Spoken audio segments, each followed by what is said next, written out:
السلام عليكم ورحمة الله وبركاته، أهلا بيكم في القناة. موضوع النهاردة هتكلم معاكم ازاي أنا ثبت وزني.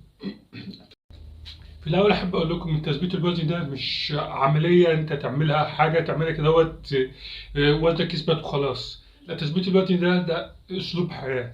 زي اللي أنا عملته إن أنا بخلي بالي من أكلي وبلعب رياضة ودايما بوزن كل أسبوع. الطريقة دي أنا قدرت أثبت وزني، وأنا دلوقتي بقالي شهرين من شهر 11 تقريبا ووزني ثابت. أنا كنت آخر مرة مش عارف وزنت كنت 99 95، ودلوقتي بقيت مش بعد الشهر لسه وزني في حدود 99 100، ما بزيدش. كل ده لأن أنا بحافظ، باكل كمية معينة وبلعب رياضة وبوزن كل أسبوع عشان أراقب وزني.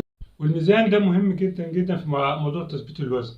انت عن طريق الميزان انت هتراقب انت وزنك وتشوف انت لو زدت تقلل مثلا الاكل، لو خسيت تزود الاكل. على حسب الميزان انت هتظبط النظام بتاع التثبيت بتاعك، وهتظبط اكلك وتظبط الرياضه بتاعتك على حسب الميزان. فالميزان هنا مهم جدا جدا جدا. والاكل، على الاكل انا باكل اكل عادي بس هي كميات قليله. يعني زي مثلا باكل طبق رز وسط، طبق طبيخ وسط معاهم ربع فرخه، او مثلا ممكن اكل بطاطس مقليه وبتنجان كميه قليله، ومع كل ده معاهم رغيف عيش. لو هاكل رز مش هاكل العيش. وهو ده اللي انا بعمله وماشي عليه. والفطار نفس انا حتى عملت انا فيديو ونزلته بتكلم فيه عن نظام الرجيم بتاع التثبيت بالتفصيل.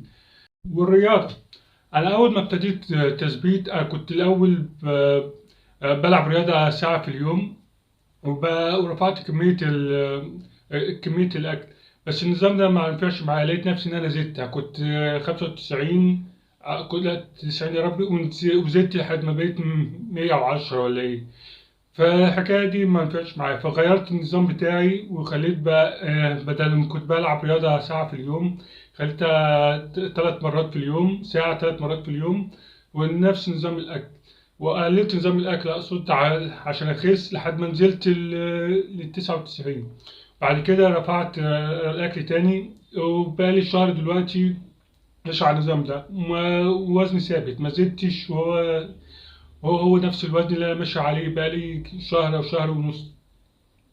ولو عاوز اخس انا مثلا 90، ممكن اقلل الاكل وامشي على نفس نظام الرياضه.